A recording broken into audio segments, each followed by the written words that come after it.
Hello， 大家好，我是刘毅。今天我们做到毛血旺，家常做法，麻辣鲜香，下饭又下酒的菜。先把鸭血切成块儿，如果不喜欢吃鸭血的，可以选择猪血。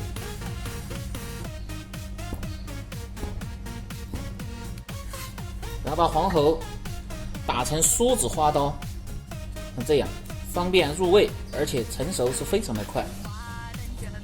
就是这样的梳子花刀，毛肚直接切成大块就可以了。这是做毛血旺的食材，素菜呢根据自己的喜欢，放什么样的素菜都可以。主料黄喉、百叶、鸭血、火腿肠，如果有鳝鱼的地方可以放入鳝鱼，肥肠。其实这个主料和配料都随意搭配。起锅烧水，水开下入食用盐、食用油，下入自己喜欢吃的配菜，煮熟捞出，然后放入碗中垫底，也可以放点花椒、辣椒，把它炝炒一下，吃的味道更香。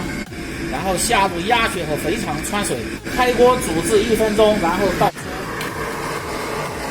把锅烧干，放入葱油，先下入花椒、辣椒炝香，然后下入姜蒜米炒出香味，姜蒜米炒香，下入火锅底料炒出香味，放入料酒炒香，酱料炒香，加入适量的水，水开先下入肥肠和鸭血，先煮制一下，因为这个入味比较慢一点。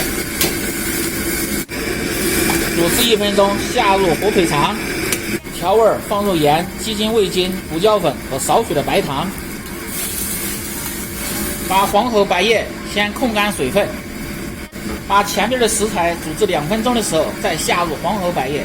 黄喉、百叶下锅，开锅即可，切记不要煮太久，煮太久了，口感就不好，不脆。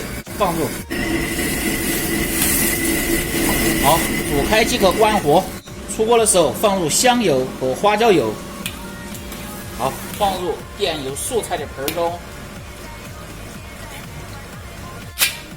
然后放入葱花、蒜末、白芝麻，然后准备点花椒、辣椒炝香。如果喜欢吃辣的，就多放点干辣椒。最后再放入香菜，毛血旺就做好了，下饭又下酒的菜。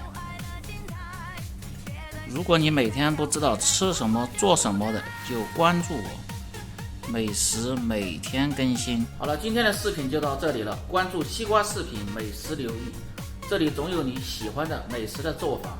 如果有做得不好的地方，请大家评论指正，感谢大家的支持。